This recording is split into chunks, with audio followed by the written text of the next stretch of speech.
ओम श्री राधिकाय नमः। आप सभी को राधा अष्टमी की बहुत बहुत बधाई। आज हम आए हैं आप सभी को राधा अष्टमी की एक छोटी सी कथा सुनाने के लिए कि राधा जी का जन्म कैसे हुआ। एक्चुअली हम जन्म नहीं बोलते, राधा जी का प्राकट्य कैसे हुआ।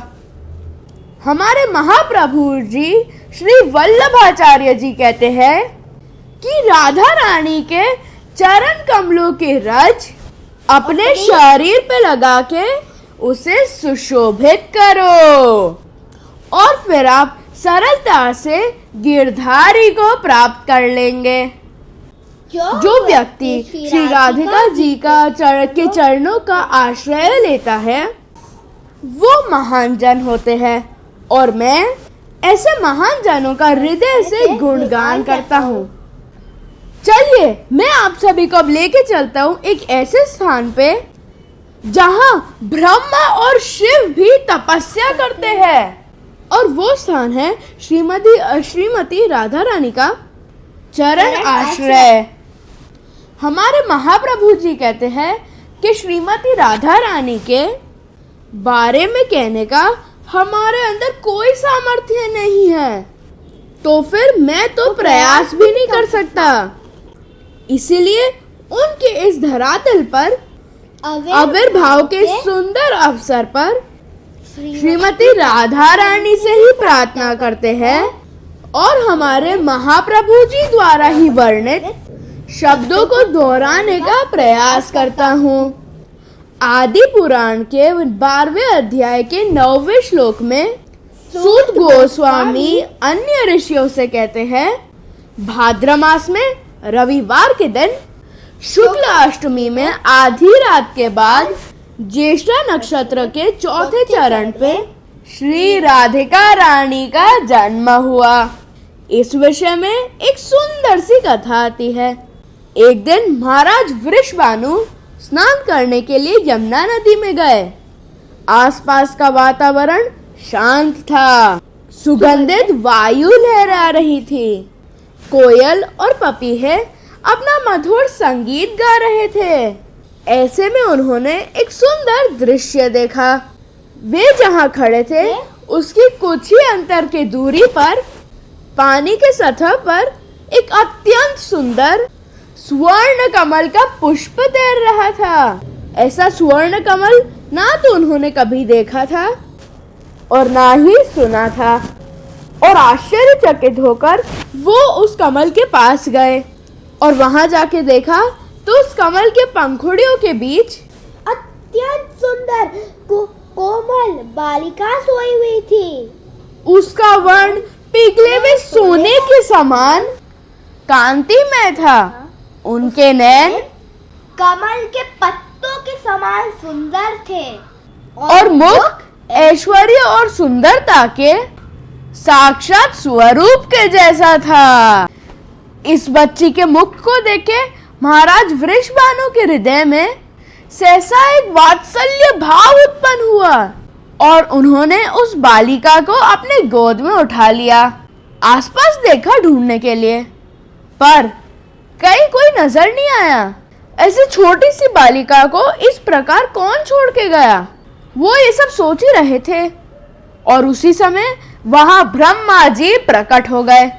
उन्होंने वृषभानु महाराज से कहा कि तुमने और तुम्हारी पत्नी ने पिछले कुछ जन्मों में घोर तपस्या की है, केवल इसलिए कि तुम भगवान श्री हरि की नित्य संगिनी लक्ष्मी माता को अपनी पुत्री के रूप में पाओ और इस जन्म में तुम्हारी यह इच्छा पूर्ण हुई है। यह बालिका साक्षात भगवान की अंतरंगा शक्ति देवी लक्ष्मी का प्राकट्य भी इन्हीं से होता है। जाओ इन्हें अपने घर ले जाओ और पूर्ण प्रेम और वात्सल्य और प्रेम से इनका पालन पोषण करो। ये कह के ब्रह्मा जी वहां से अदृश्य हो गए और वृषभानु महाराज के आनंद की कोई सीमा नहीं रही। उनके हृदय में उठे प्रेम और वात्सल्य के झरने का स्थान अब एक स्नेहपूर्ण सागर ने ले लिया था। अत्यंत हर्ष से वो अपनी पुत्री को घर लेके आए और उनकी पत्नी कीर्ति देवी को उन्होंने संपूर्ण प्रसंग सुनाया। कीर्ति देवी भी इस नन्ही से बालिका को देखकर अत्यंत प्रसन्न हो गई। उनकी आंखों से आंसू के रूप में मातृत्व के मोती गिरने लगे।